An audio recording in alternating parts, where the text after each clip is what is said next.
A റഹീം എം.പിയുടെ ഭാര്യ അമൃത റഹീമിനെ കാവ്യകേളി മത്സരത്തിൽ അത് പഠിപ്പിച്ച് മത്സരിപ്പിച്ച് സമ്മാനം നേടിക്കൊടുത്ത ഒരു സാറിൻ്റെ കഥ ഇന്നലെ അവർ പറഞ്ഞിരുന്നു.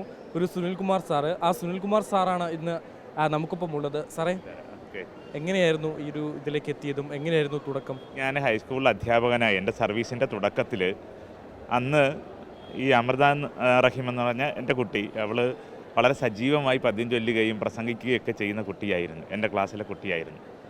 അപ്പോൾ അവൾ പദ്യം ചൊല്ലലിൽ കാണിക്കുന്ന ഒരു മികവ് കണ്ടുകൊണ്ടതാണ് കാവ്യകേളി എന്നുള്ള ഒരു കലാരൂപത്തെ ഞാൻ അടുത്തറിയാൻ ശ്രമിക്കുന്നതും അത് അവളെ പഠിപ്പിക്കാമെന്ന് തീരുമാനിക്കുന്നത്.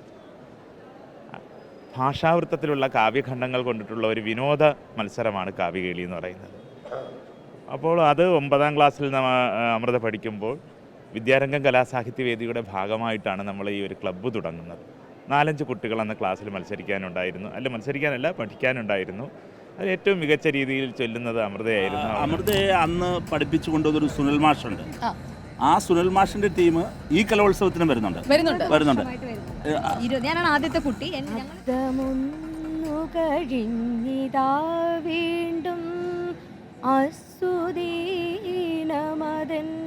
മുന്നിലെത്തി ഇച്ചുരുങ്ങിയ കാലത്തിനുള്ളിൽ എത്ര കണ്ണീർ പുഴകളൊഴുകി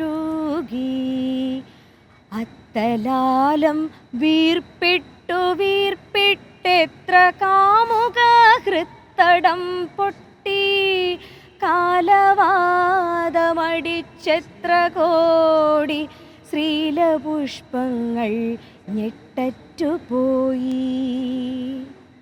പൊട്ടിടാത്തതെന്തെന്നിട്ടുമയ്യോ കഷ്ടം ഈ കൊച്ചു നീർപ്പോള മാത്രം.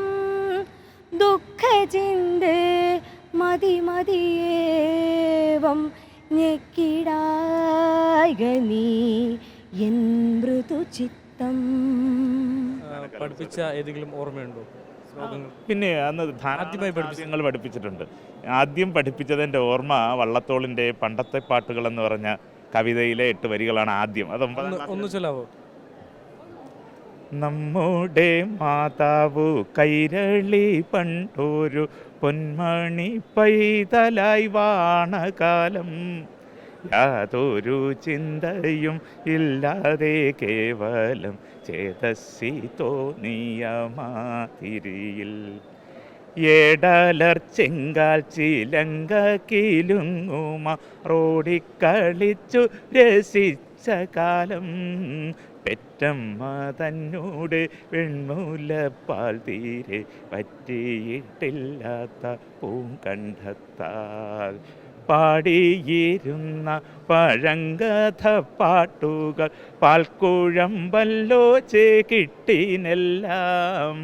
വൃത്തവ്യവസ്ഥയിൽ അക്ഷര വ്യക്തിയിൽ അർത്ഥോപപത്തിയിൽ എന്നാകിലും. ഇതിപ്പോൾ ഞാൻ കൂടുതൽ വരികളാണ് ചൊല്ലിയത്. 8 വരികൾ വീതമുള്ള കാവ്യഖണ്ഡങ്ങളായിട്ടാണ് കാവ്യകളി മത്സരത്തിന്. അധ്യാപകനായതുകൊണ്ട് തന്നെ കുട്ടികളെ ഇതൊക്കെ പഠിപ്പിക്കാൻ എളുപ്പമായി. 22 വർഷമായി തുടങ്ങുന്നു. 20 വർഷമായി തുടർച്ചയായിട്ട് തിരൂര് 2005 നടന്ന മത്സരത്തിലാണ് ആദ്യം അമൃത മത്സരിക്കുന്നത്.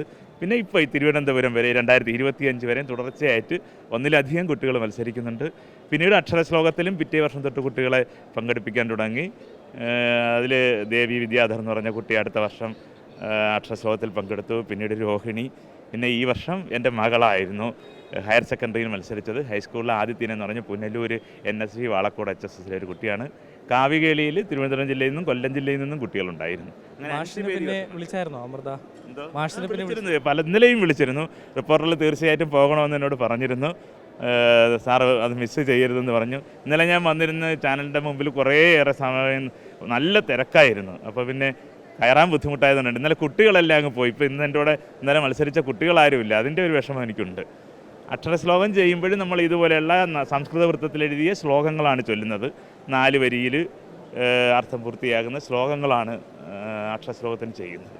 മാഷിൻ്റെ കുട്ടികളൊക്കെ ഇതേപോലെ ഓരോ സ്റ്റേജിലേക്ക് എത്തി സമ്മാനമൊക്കെ മേടിക്കുന്നു. അവിടെ മാഷിൻ്റെ പേരൊക്കെ പറയുന്നു. സന്തോഷം. പിന്നെ തീർച്ചയായിട്ടും അധ്യാപകൻ എന്ന രീതിയിൽ കിട്ടുന്ന ഏറ്റവും വലിയ അഭിമാന നിമിഷമല്ലേ ഉള്ളത്.